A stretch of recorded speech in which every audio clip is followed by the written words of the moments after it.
은혜로운 연주 감사합니다. 할렐루야. 아멘. 주님의 크신 이름을 찬양합니다. 우리 옆에 분들과 인사해 볼까요? 참 잘 오셨습니다. 예수님의 사랑으로 사랑합니다. 환영합니다. 예, 날씨가 갑자기 추워졌어요. 하나님께서 정말 저에게 한국의 날씨를 더 빨리 익히게 하려 하시려고 여름에는 엄청 덥더니 겨울도 이렇게 빨리 맞이하게 하셨습니다. 여러분들 모두 주님의 사랑과 평강으로 건강하시기를 간절히 바랍니다. 오징어 게임이라고 하는 넷플릭스 드라마가 요즘 큰 화제가 되고 있습니다. 한국 드라마 최초로 넷플릭스가 방영하는 83개국에서 스트리밍 1위를 차지하고 있습니다. 그 드라마의 내용은 이렇습니다. 456억 원의 상금을 걸고 최초의 승자가 되기 위해 목숨을 걸고 게임에 도전하는 내용입니다. 드라마를 본 주변의 많은 분들이 이 드라마가 너무 잔인하다라고 하셔서 저는 아직 드라마를 보지 않았는데, 이 오징어 게임 드라마에 대한 신문 컬럼이나 기사를 보면 이 드라마가 단순히 재미만을 주는 드라마가 아니고 일확천금을 꿈꾸는 우리 사회의 단면을 보여주는 것 같다라고 접하게 되었습니다. 그래서 뉴욕 타임즈는 이 오징어 게임 드라마가 한국 사회의 미러링이라고 말을 하였습니다. 무슨 말입니까? 이 드라마를 보면 한국 사회를 거울로 보는 것 같다라는 의미일 것입니다. 돈을 벌 수만 있다면 무엇이든 하는 그런 모습들. 여러분, 이것은 먹고 사는 문제가 아닙니다. 이것은 탐욕의 문제입니다. 자신의 목숨보다 돈을 더 사랑하는 모습, 일확천금의 그 꽃길을 꿈꾸는 수많은 이들은 꽃길이 아닌 사실 wrong way, 잘못된 길을 걷고 있는 것입니다. 우리는 이러한 잘못된 길이 아닌 올바른 길, 의로운 길, 성도의 길을 평생 걸어가야 합니다. 오늘 우리가 살펴볼 말씀 시편 120편은 해마다 절기를 지키러 시온산에 올라가는 이들이 불렀던 15개의 시편 가운데 첫 노래입니다. 시편 120편부터 134편까지의 이 15개의 시편들을 히브리어로 쉐레이 하말롯이라고 합니다. 뜻은 성전에 올라가는 노래예요. 이처럼 성전을 향하여 여행하는 이들이 부르는 이 찬양의 고백들이 오늘 하나님 앞에서 예배드리는 저와 여러분의 독일한 고백되기를 간절히 소원합니다. 이 찬양의 고백은요, 단지 한 번 부르고 교회에서만 듣고 끝내는 노래가 아니라 매 순간 우리의 삶 속에 친밀하게 고백되어져야 되는 현재 진행형의 고백입니다. 우리가 걸어가는 오늘의 인생의 길에서 하나님께 드려지는 이 고백들은 세 개의 길로 우리를 인도합니다. 이 세 개의 길이 세상의 길과 어떻게 다른지 한번 살펴보고자 합니다.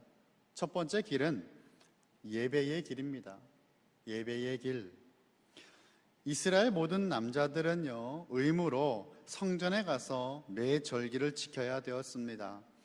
신실한 이스라엘 남자들은 이렇게 1년에 3번씩 성지 순례길을 오르는 것이죠. 유월절, 오순절, 초막절, 이렇게 3개의 절기에 맞춰서 성대한 예배 축제가 열리는 예루살렘으로 가는 그 여정 중에 15개의 노래를 순서대로 불렀을 것입니다. 성전에 올라가는 노래라고 하였죠. 그런데 왜 성전으로 올라간다라고 표현한 것입니까? 그 이유는 성전이 위치한 예루살렘은 시온산이라고도 불려지는 고도가 높은 산이었기 때문이죠. 우리 또 은천당으로 우리 2부 예배를 드리면서 모이고 있는데, 여러분 이곳까지 올라오시는데 많이 힘드시지 않으셨습니까? 이곳까지 올라오는 것도 쉬운 길이 아니었을 텐데 예루살렘으로 올라가는 길도 상당히 험한 여정입니다. 높은 지대에 위치해서 그곳으로 향하는 그 순례자들은 대부분의 그 시간들을 등반으로 보내게 되는 것이죠. 그리고 올라간다라고 하는 말은 문자적으로 산에 오르는 의미도 물론 있지만 은유적인 뜻도 포함되어 있습니다. 예루살렘은 하나님께서 특별히 임재하시는 성전이 있는 곳입니다. 하나님은 영이시니까 안 계신 곳이 없어요. 하지만 이들이 예루살렘으로 더 가까이 가면 갈수록, 높게 올라가면 올라갈수록 하나님께 더 가깝게 나아가는 것입니다. 하나님을 더욱더 바라보게 되는 것이죠. 하나님께 더욱 소망을 두게 되는 것입니다. 하나님을 더욱 예배하게 되는 거예요. 그러한 하나님을 앙망하는 상향적인 삶을 사는 모습이 바로 성전으로 올라가는 삶입니다. 제가 아는 어느 목사님은 비행기만 타면 하나님과 더 가깝게 느껴지신다고 합니다. 아무래도 땅보다 하늘에 있다 보니까 이제 비행기 안에서는 이제 하나님과 더 가깝게 그렇게 느껴지시는 것 같아요. 그래서 이분은 비행기를 타시면 그렇게 기도가 잘 된다고 하세요. 물론 농담으로 하시는 말씀이지만 성경은 이처럼 올라간다라고 하는 말에 주는 어떤 의미가 있어요. 주님께 더욱더 나아간다라고 하는 의미가 있는 것입니다. 사도 바울은 이 빌립보서 3장 14절에서 이렇게 말씀하셨어요. 표대를 향하여 그리스도 예수 안에서 하나님이 위에서 부르신 부름의 상을 위하여 쫓아가노라. 어제보다는 오늘, 오늘보다는 내일 더욱더 주님께 나아가는 삶이 되는 것입니다. 우리는 날마다 하나님께로 더욱더 나아가야 되는 그 삶을 살아야 되는 것이죠. 늘 발전하는 신앙의 성숙이 이루어져야 되는 것입니다. 이러한 신앙의 성숙을 위해 이스라엘 백성들은 절기를 정해놓고 그 순례길에 오르는 것이죠. 이스라엘은 출애굽과 함께 구원받은 백성들입니다. 이들은 시내산에서 하나님과 언약을 맺음으로 내가 너의 하나님이 되고 너는 나의 백성이 될 것이다 라고 하는 그 언약을, 그 약속을 받았어요. 그래서 이 언약 백성이라고 하는 새로운 정체성이 생기게 된 것입니다. 그리고 40년 동안 하나님은 그들을 보호하셨습니다. 함께 하셨습니다. 더 정확하게 성경대로 말하면 앞서 행하셨습니다. 먹을 것이 없을 때는요, 만나와 메추라기를 보내주셨어요. 이런 만나라고 하는 것이 어떤 의미예요? 이것이 무엇인가라는 뜻이에요. 한 번도 본 적이 없고 먹어본 적이 없는, 들어본 적이 없는 그 음식을 광야에서 끊이지 않고 먹었다라는 것입니다. 하나님의 놀라운 인도하심이죠. 행하심입니다. 고기를 그렇게 먹고 싶어하니 메추라기를 보내주신 거예요. 물이 없을 때 광야에서 물을 주셨습니다. 그리고 말씀해 보니까 신과 옷도 헤어지지 않게 하셨다라고 하였습니다. 이처럼 그들을 구원하시고 함께 하시는 하나님을 기억하며 예배하는 것은 너무도 당연한 것이에요. 이 당연한 반복 속에서 이스라엘 백성들은 특별한 만남들을 갖게 됩니다. 저와 여러분이 그렇게 예배하는 것 아닐까요? 매주 우리가 모여 예배드리죠. 새벽에 모여 예배드리죠.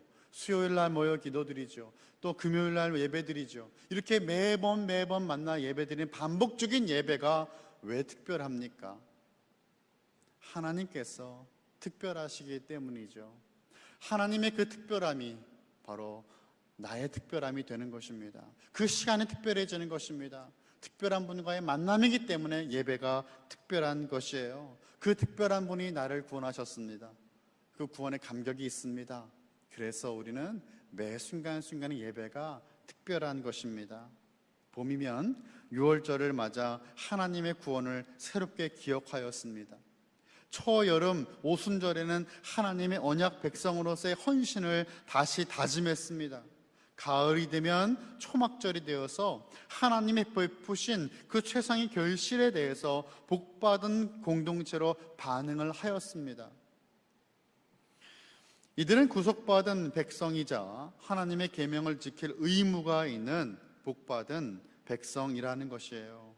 이스라엘 백성들은 매년 돌아오는 절기마다 하나님의 언약을 선포하고 가르쳤고 하나님을 찬양하였습니다.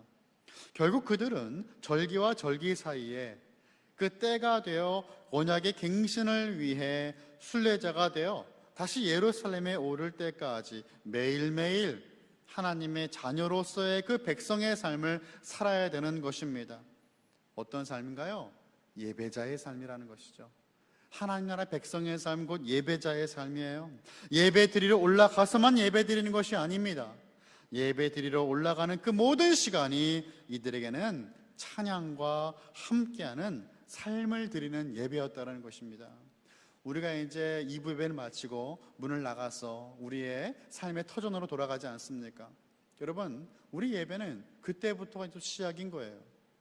그렇게 우리는 일주일을 힘내 살아가지 않습니까? 일주일의 시작은 주일입니다. 월요일이 아니고 주일이 일주일의 시작이에요. 그래서 한 주를 힘을 내어 살아가고 예배자로 살아가고 우리가 또 다음 주에 모여서 그렇게 한 주를 시작하는 것이에요.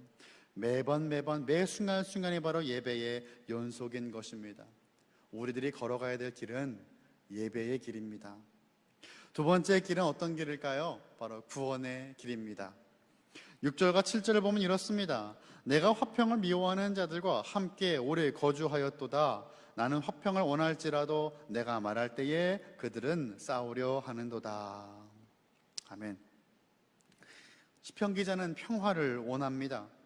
평화라는 말은 여러 가지로 해석할 수가 있는데 우선적인 것은 하나님과 화평을 원하고 하나님께서 주시는 그 샬롬으로 이웃과 화평을 원하는 건데, 여러분 현실은 어떻습니까? 사방을 돌아봐도요, 눈에 보이는 것은 신앙을 위협하는 갈등뿐이었다라는 것이에요. 120편의 시작은 어떻게 시작합니까? 내가 환난 중에라고 시작했어요. 그리고 오늘 말씀의 끝은 7절은요, 그들은 싸우려 하는도다 라고 끝이 납니다. 오늘 시편은 그래서 환난으로 시작해서 싸움으로 끝나는 거예요. 여러분, 이런 노래가 어떻게 성전으로 향하여 올라가며 부르는 찬양이 될 수가 있습니까? 환난으로 시작해서 싸움으로 끝나버리는 이 찬양은 가만히 보면 우리의 삶이죠. 매 순간순간이 환난의 연속일 때가 있고 신앙을 위협하는 수많은 요소들과의 싸움의 연장입니다. 시편 기자는 환난을 당했고 하나님께 기도했을 때 하나님께 응답받았다라고 간증을 합니다. 이것이 바로 1절의 말씀이에요. 우리 1절 한번 같이 읽어볼까요? 시작. 내가 환난 중에 여호와께 부르짖었더니 내게 응답하셨도다. 아멘.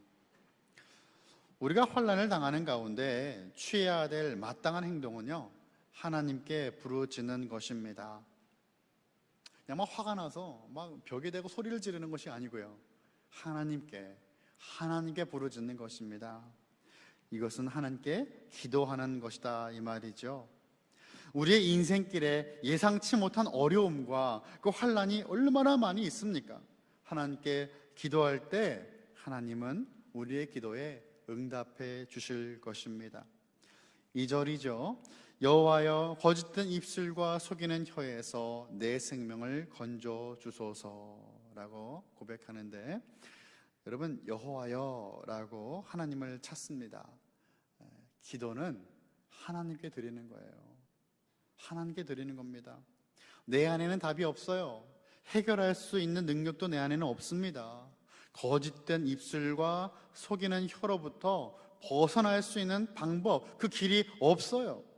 모든 해답은 하나님께 있다라는 사실입니다. 구원이 그렇습니다. 내가 해결할 수 없는 죄의 문제가 바로 구원 아닐까요? 죽음의 문제 아닙니까? 성경은 죄의 결과가 죽음이라고 하였습니다. 인간에게 죄가 들어왔고 시작되어서 결국 죽음을 피할 수 없게 되었어요. 그때 우리에게 구원을 주시는 분, 모든 문제를 해결하시는 분이 바로 예수 그리스도이신 겁니다. 그런데 세상에 살다 보니 변화가 있을 것 같지 않을 때도 있습니다. 기도를 아무리 해도 상황은 그대로일 때가 있어요. 아무리 열심히 기도를 하고 뜨겁게 기도하고 예배를 마치고 문 밖에 서서 나가서 우리의 삶으로 돌아갔을 때에 그대로 여전히 문제가 있다라는 것이죠. 하나님께서 역사하셔야 하는데 여전히 악인들은 세상에 가득합니다. 이러한 상황을 바라보는 저자의 마음은 심히 분하고 안타까운 것이죠. 하지만 시편의 저자는요, 지금 이 현실을 하나님께 온전히 맡기고 있어요. 안갚음은 하나님께 있다라는 것입니다. 오늘 본문 3절을 보시면 너 속이는 혀여 무엇을 내게 주며 무엇을 내게 더할꼬 라고 하였는데, 이 지금 악인을 속이는 혀라고 표현하고 있는 것입니다. 그리고 4절을 넘어가 보시면 장사의 날카로운 화살과 로뎀나무 숯불이로다 라고 말을 하고 있는데, 지금 장사라는 것은 이제 장군이나 힘센 군사를 의미할 겁니다. 지금 그들의 날카로운 화살이라고 하였죠. 이 말씀은 날카로운 화살이 악인들에게 더해지게 될 것이다, 심판의 메시지입니다. 그리고 이어서 지금 로뎀나무의 숯불이라고 말씀하고 있어요. 이 로뎀나무의 숯불은 무엇입니까? 로뎀나무는 장작이나 숯을 만들 때 사용되던 나무였다고 합니다. 그러니까 이 로뎀나무의 그 숯불은 불심판이 그들에게 임한다라는 것이에요. 하나님께 맡길 때 하나님이 친히 심판하신다라고 하는 메시지입니다. 이어서 5절이죠. 메색과 머물며 게달의 장막 중에 머무는 것이 내게 화로다라고 말씀하죠. 메색과 게달이라는 민족이 등장하는데요, 메색은 북쪽에 살았던 야만적인 사람들이었습니다. 게달은 이스마엘 후손들로 북아라비아에 살던 유목민들이에요. 모두 하나님을 대적하는, 화평을 미워하는 이들입니다. 구원과 심판은 주님의 손에 있다는 것을 우리는 기억해야 됩니다. 환난 중에 하나님을 의지했더니, 하나님께 부르짖었더니 주님께서 응답하셨다는 것이 오늘 본문의 시편 120편의 핵심이에요. 환난 중에 있는 나에게는 구원이 임하고 하나님을 떠난 이들에게는 심판이 임하게 될 것이다 라고 하는 것입니다. 그래서 구원과 심판은 양날의 검이에요. 결국 하나님의 손에 맡겨야 되는 것입니다. 하나님의 손에 맡기는 좋은 예가 이제 성경에 등장하고 있는데요, 여러분 도피성이라고 들어보셨습니까? 신명기 19장을 보시면 도피성에 대한 내용이 나와요. 도피성은 의도치 않게 실수로 살인을 한 사람을 보호하기 위한 목적으로 세워진 6개의 성입니다. 부주중에 살인을 한 사람이 피할 수 있는 성이었어요. 얼마나 억울했을까요? 신명기 19장을 보면 실수로 사람을 죽인 예가 나옵니다. 두 사람이 산에 나무하러 갔어요. 도끼를 들고 나무를 찍다가 도끼가 자루에 빠져서 다른 사람이 이제 맞아 죽게 되는 것이죠. 정말로 의도하지 않게 살인자가 된 것입니다. 이런 사람은 보호를 받을 수 있다라고 말씀하시는 것이죠. 그런데 만약 여러분들의 가족이나 친구가 그렇게 안타깝게 죽음을 맞이하였다라고 생각해 보십시다. 살인한 사람은 의도하지 않았지만 결과는 소중한 사람을 잃게 된 것입니다. 사실 무엇으로도 보상받을 수 없어요. 그러니까 죽은 이의 가족과 친구는 의도하지 않았던, 의도했던 죽은 이의 복수를 생각을 할 것입니다. 물론 지금은 이제 법의 제도 안에서 우리가 살아가지만 이스라엘 당시에는 이 말씀이 곧 법이었어요. 그때 너의 손으로 복수하지 말라는 겁니다. 복수하지 말고 하나님께 맡겨야 한다라는 것이 도피성이에요. 억울하게 누명을 쓴 이도 주님께 맡겨야 되고, 손해를 보거나 피해를 입은 이도 주님께 맡겨야 합니다. 하나님의 손에 맡기는 것은 이렇게 실제적인 것이에요. 구원이 하나님께 있음을 믿기 때문에 오늘도 하나님을 철저하게 신뢰하며 주님의 손에 맡기는 모습은 오늘 이 시간 구원의 길을 걸어가는 성도의 모습입니다. 마지막 세 번째 길은 바로 결단의 길입니다. 우리는 매일매일 날마다 선택과 결단의 갈림길 속에 있습니다. 오늘 날씨가 굉장히 추웠어요. 옷장을 열고 무슨 옷을 입어야 될까? 아마 많은 분들이 고민하셨을 것 같습니다. 저도 고민했거든요. 제가 아까 일부 때 오리털 잠바 입고 갔다가 많은 분들이 목사님 벌써 겨울이시냐고. 저 너무 추웠거든요. 우리는 선택과 결단을 해야 돼요. 이게 맞는 표현인지 모르겠지만 일어나서 또 식사를 할 때도 무엇을 먹어야 될까, 무엇을 마셔야 될까 우리 고민하지 않습니까? 물론 고민하면 안 되지만 여러 가지 선택의 갈림길 속에 우리는 살아간다 이 말이죠. 시편 기자는 어떨까요? 환난 중에 선택하는 것입니다. 하나님께 부르짖고 기도할 것이냐, 아니면 다른 방법을 찾아볼 것인가? 하나님께 구원을 간구할 것이냐, 아니면 내가 내 나름대로 살아갈 방법을 찾아야 될 것이냐? 결단이 필요한 것입니다. 매일매일 매 순간 결단이 필요합니다. 이제는 하나님을 선택하고 하나님만을 섬기겠다라고 결단을 해야 되는 거예요. 지금까지 익숙해져 왔던, 내가 살아왔던 그 삶의 길을 거부할 때마다 얼마나 불편합니까? 얼마나 아프겠습니까? 그런데 그래도 우리는 선택을 해야 합니다. 시편의 기자도 그와 같은 경험을 하고 있다는 것이죠. 6절의 말씀을 다시 한번 볼까요? 내가 화평을 미워하는 자들과 함께 오래 거주하였도다 라고 말씀하는 거예요. 이방 땅에 오랫동안 거주했다라는 것입니다. 오랫동안 거주했다는 말은 무엇입니까? 그들의 문화를, 그들의 삶을 공유한다는 거예요. 가치관을 공유한다는 건데 불편한 것입니다. 하나 될 수 없는 겁니다. 주변 사람들은 달라지지 않을 거예요. 나만 신앙을 버리면 싸울 일도 없어지겠죠. 편해질 것입니다. 하나님을 찾지 않으면 그렇게 안락하게 편안하게 살 수 있다 이 말입니다. 이방인들과 동일하게 살아가면 부딪힐 일도 없을 것입니다. 세상과 친구 되고 벗되어 살면 됩니다. 하지만 시편의 기자는 그렇게 할 수 없는 것이죠.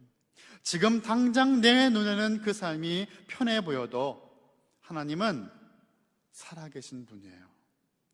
결국 심판을 피하지 못하게 될 것입니다. 그래서 이스라엘은 세상에 대해서는 아니요, 노라고 말을 하고 순례하는 백성이 되어서 거짓과 폭력의 전쟁터를 지나서 화평과 의의 길을 취하고 죄악의 길을 빠져나가서 하나님께 이르르는 길을 발견하게 되는 것입니다.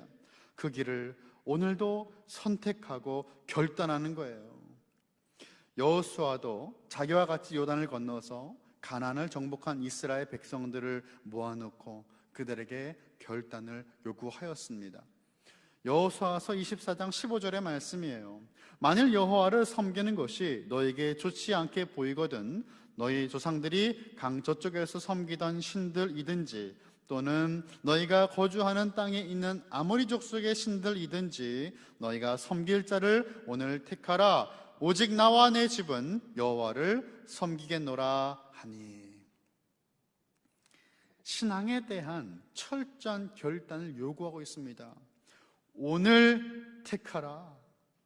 오늘 택하라라고, 지금 택해야 된다라고 지금 강력하게 요구하고 있는 것입니다. 나와 내 집은 오직 여호와를 섬길 것이다 라고 증거하지 않습니까? 이 신앙에 대한 결단은요, 구약 시대에나 신약 시대에나 지금이나 동일하게 요구되는 것입니다. 그리스도인이 된다라는 것은 회개하고 그리스도를 받아들이고 그리스도의 빛으로 나아가는 것입니다. 세상을 거부해야 그리스도를 수용할 수 있고 받아들일 수가 있어요. 하나님께는 언제나 예스, 네라고 답하고 세상에 대해서는 언제나 노, 아니요라고 말하는 것이 오늘 우리들에게 필요한 결단입니다.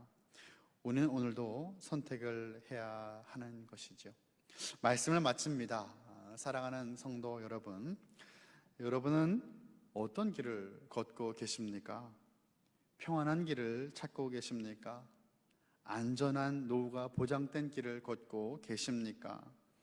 우리는 세상의 길이 아닌 예수 그리스도를 매 순간 택하고 우리는 예수님만을 따라가야 되는 성도입니다. 예수님께서 보여주신 길을 걸어야 하는 것입니다. 그 길은 좁은 길입니다. 아무도 걸으려고 하지 않는 길입니다. 하지만 말씀은 그 길은 복된 길이라고 우리에게 증거하는 것이에요. 요한복음 14장 6절의 말씀을 보니까 우리 주님 이렇게 말씀하셨습니다. 예수께서 이르시되 내가 곧 길이요 진리요 생명이니 나로 말미암지 않고는 아버지께로 올 자가 없느니라.